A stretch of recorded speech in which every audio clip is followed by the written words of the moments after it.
I'm known as the unexplainable. Coming out my mouth when I drool, sweating out my pores. Show you different realms as I open up different doors. Hold on to your oars, cause your boat's sinking. Faces melting off cheeks when I'm speaking.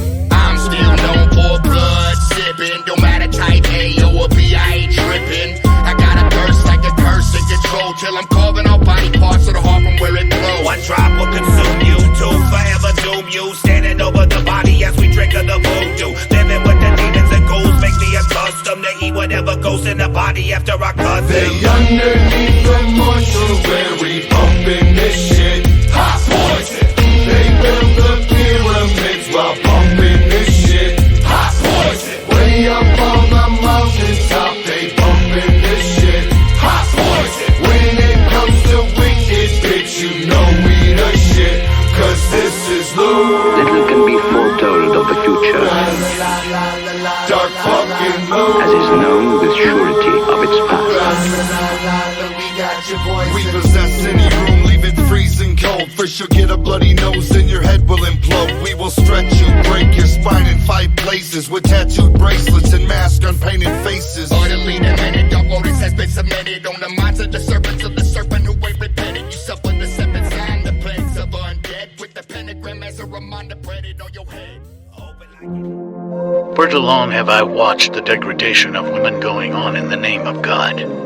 That women are not allowed to preach the gospel, even going as far as saying that Jesus had said a woman's place is to remain silent.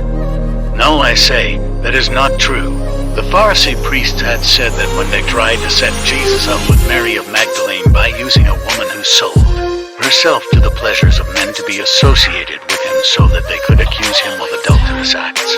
When she tried to speak up against the accusations, as they began calling for her execution, she was silenced by the priests, stating that a woman's place was to be silent, not Jesus.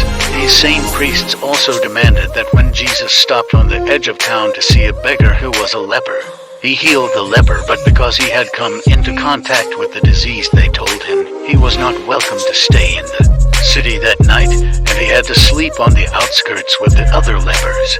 It was these same priests who claimed to be followers of Moses and that the Council of Nicaea had sent them to observe him and make an account of what he said. It was these 2 priests who petitioned to Pontius Pilate for Jesus' execution, and it was Pilate's jealousy that drove him to do what they asked of him. Something that has transferred from that life lived and into this one that sets me apart from most people, I think, stems from that whole situation. For me, I have become a man who refuses to judge an entire culture for the actions of one man. If a man does me wrong, do I blame that one man, not his entire culture? Let me tell you of another memory I have, one that neither church or any other branch wishes to fully accept. It involves another apostle. You see, as best I can recall, Jesus had been writing these texts, evangelions. Gospels are better described as notes of visions he was having in his waking hours. These visions came from what he called the luminous one within him, but was not him but more of a reflection of memories from another life, seen through another's eyes, and that this luminous one was trying to say something to him from across the rivers of time. So it was suggested that he made an accounting each time it happened and to list the details as best he could. Now Jesus wasn't illiterate. He knew how to read and write, but very little. He did, however, learn how to write in other languages, so when he did write, it sometimes would be in different languages, partially in one language and partially in another. He knew how to write in 3 altogether, if I remember correctly. He knew some Greek, Latin, Aramaic, and Greek Roman, as he was part Roman citizen, part Egyptian citizen because of his family ties to the Pharaoh through his father. Anyways, I'm rambling on.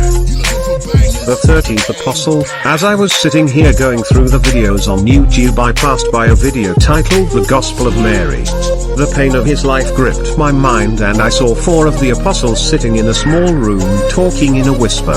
One of the apostles spoke and asked, "But who shall carry these 3 evangelions of this that dwells within you, that speaks to you in your visions of what is to come?"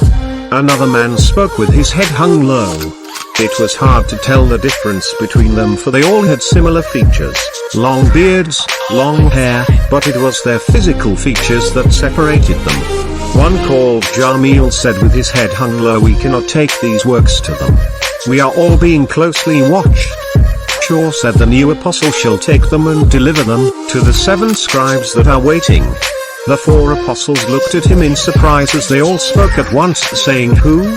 There is another pupil that you have not told us about, teacher. Who is he? Why have you not told us about him?" Shaw looked up at Mary, who was doing her duties that he had given to her that spared her life when she had first met him on the road in Gethsemane. She had been paid by the Sanhedrin priests that had followed him from town to town and challenged his evangelion teachings. She was to exalt him as a healer so that they could charge him with having adulterous ties to an unclean woman, for she was a woman of pleasure. He spared her life and stopped their plans by taking her on to tend to the needs to his pupils as a maidservant that would handle the cleaning and shopping at the market for them, and thus was not found to have committed any crime for what they had paid her to do, which was washing his feet when he entered town. Something only reserved for healers of the sick and lepers were allowed to be given such honors. The apostle is not a he but a she. Shaw said, and the apostles murmured over each other, "This will not work. She is a woman. They will not accept the good news of what you have seen to come from her." I am trying to write what I saw in this waking dream, but it is already becoming hazy and unclear what happened next exactly. But the next clear thing I remember was Shaw saying to her, "Take these parchments and commit them to memory. They are written upon papyrus and so are frail and will crumble with time, but the word of my Father lasts through the sands of time. Remember them so that they are not lost, and take them to the Nephilim that are waiting for them." Then it fades out from there. This was definitely a weird experience, and I don't know if I can trust it as being valid after what has happened lately, but then again that might be what the goal of these dark forces were all along, so I shall pass this along and let those who deal with such things decide rather than assume whether they are true or not myself. For I also remember that I had sought to know the teachings of Jesus so that I could understand the truth behind his wisdom and bring it to the people of our era to help solve the issues of injustice and sin that covers the hearts of so many today.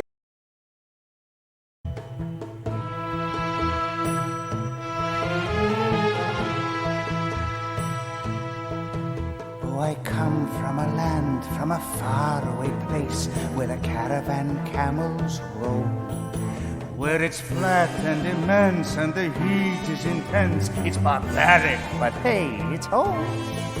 When the wind's from the east and the sun's from the west and the sand in the glass is right, come on down, stop on by, hop a carpet and fly to another Arabian night.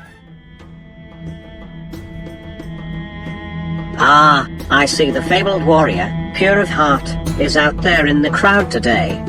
Please, please come in. Sit down, take a rest from your weary travels, my friend. Let me tell you a tale, like that of which you...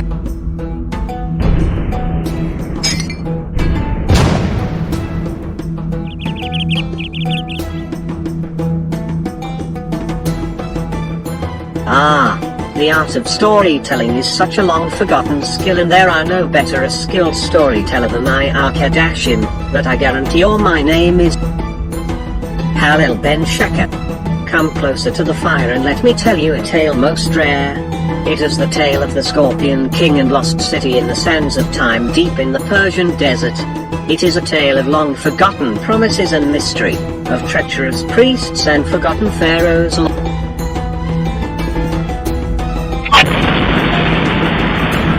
Poof.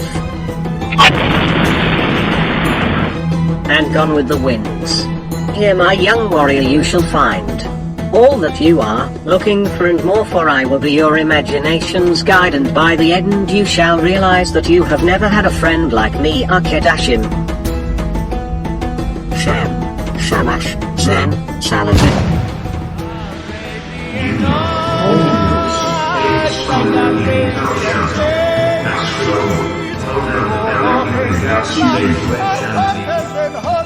Zanian Temples.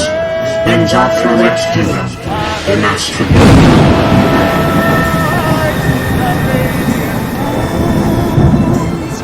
fool off his guard could fall and fall hard. A fair on the doom. Share. Ha. Mevrat.